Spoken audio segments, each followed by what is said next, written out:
C'est le 3 octobre dernier que la ville de l'Île-Perrot a procédé à une première pelletée de terre symbolique afin de souligner le début de la construction d'une nouvelle caserne de pompiers ultramoderne. C'est sur la télé, c'est rendu sur le chantier. C'est une grande annonce aujourd'hui, puis c'est pour ça aussi que mon chef de cabinet est ici, Pierre Urtubise, parce que les annonces et les projets dans le Pracim, c'est le programme Le Pracim. Évidemment, c'est pour les casernes de pompiers, c'est pour les bâtiments municipaux. Madame la ministre, une belle annonce en collaboration avec la ville de l'Île-Perrot. Comment se déploie l'aide justement du gouvernement du Québec? Bien, en fait, c'est le programme Le Pracim, le programme pour l'aménagement des infrastructures municipales. Donc, c'est important de mentionner, il y a eu 826 millions qui ont été investis cette année, 313 projets. Et c'est très, très bien parce que le projet ici a été sélectionné dans les derniers projets. Donc, on voit l'importance ou le bon travail de la municipalité, il faut vraiment le mentionner.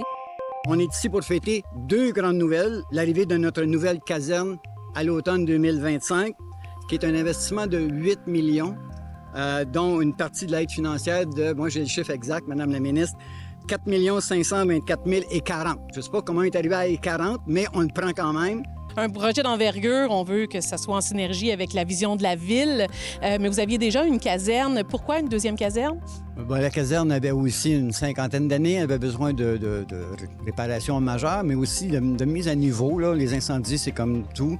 Ça évolue avec le temps. Nos portes de garage qui étaient pas suffisamment hautes, nos camions incendies qu'on devait louer des espaces ailleurs, tandis que là, on va avoir un espace, tout va être là. Nos bateaux, on a quand même une île, donc on a un service d'incendie sur l'eau aussi, avec une expertise. C'est nous qui faisons le drone pour Vaudreuil-Soulanges.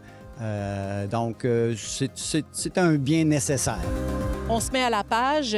On se met à la page aussi peut-être de la technologie. C'est quoi un peu les nouveautés qu'on va avoir dans cette caserne? Bien, c'est un projet de longue haleine qu'on avait débuté il y a plusieurs années parce que les locaux s'en venaient exigus et étaient moins sécuritaires pour répondre aux appels au niveau de l'espace à l'intérieur. Et était un bâtiment qui est utilisé par les travaux publics dans les années 60 et ensuite aux pompiers et ensuite à la police dans les années 2000 et c'est revenu à l'incendie. Donc, il y avait de l'histoire et de l'âge.